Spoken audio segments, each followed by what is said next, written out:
ನಮಸ್ತೆ ಟಿವಿ 20 ಕನ್ನಡ ವಾಹಿನಿಗೆ ಸ್ವಾಗತ. ಗೈರಣ್ಣ ಜಾಗದಲ್ಲಿ ಸೌರ ವಿದ್ಯುತ್ ಉತ್ಪಾದನಾ ಘಟಕ ಸ್ಥಳಾಂತರಿಸಲು ಆಗ್ರಹಿಸಿ ಪಂಚಾಯಿತಿಗೆ ಮುತ್ತಿಗೆ ಹಾಕಿದ ಕುರಿಗಾಹಿಗಳು ಮತ್ತು ಸಾರ್ವಜನಿಕರು.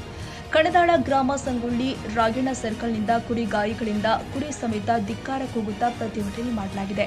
ಗ್ರಾಮ ಪಂಚಾಯಿತಿ ಎದುರು ದಿಢೀರ್ ಪ್ರತಿಭಟನೆ ಮಾಡಿ ಬೆಳಗಾವಿ ಜಿಲ್ಲೆಯ ರಾಯಭಾಗ ತಾಲೂಕಿನ ಕಣದಾಳ ಗ್ರಾಮದಲ್ಲಿ ಗೈರಾಣ ಜಾಗದಲ್ಲಿ ಪಿಎಂ ಕುಸುಮ ಯೋಜನೆಯ ವಿದ್ಯುತ್ ಉತ್ಪಾದನಾ ಘಟಕ ನಿರ್ಮಿಸಲು ಅಧಿಕಾರಿಗಳು ಮುಂದಾಗಿದ್ದಾರೆ.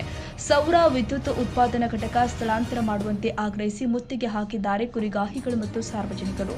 ಗ್ರಾಮದ ಸಂಗೊಳ್ಳಿ ರಾಯಣ್ಣ ಸರ್ಕಲ್ನಲ್ಲಿ ಟೈರ್ಗೆ ಬೆಂಕಿ ಹಚ್ಚಿ ಆಕ್ರೋಶ ವ್ಯಕ್ತಪಡಿಸಿದ್ರು ಕುರಿಗಾಹಿಗಳು ಮತ್ತು ಸಾರ್ವಜನಿಕರು. ಕುರಿಗಾಹಿಗಳಿಂದ ಸಾರ್ವಜನಿಕರಿಂದ ಗ್ರಾಮ ಪಂಚಾಯಿತಿ ಅಭಿವೃದ್ಧಿ ಅಧಿಕಾರಿ ಇವರ ಮುಖಾಂತರ ಜಿಲ್ಲಾಧಿಕಾರಿಗಳಿಗೆ ಮನವಿ ಸಲ್ಲಿಸಿದರು.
Manikanta Navi TV 20 Kannada news Chikkodi.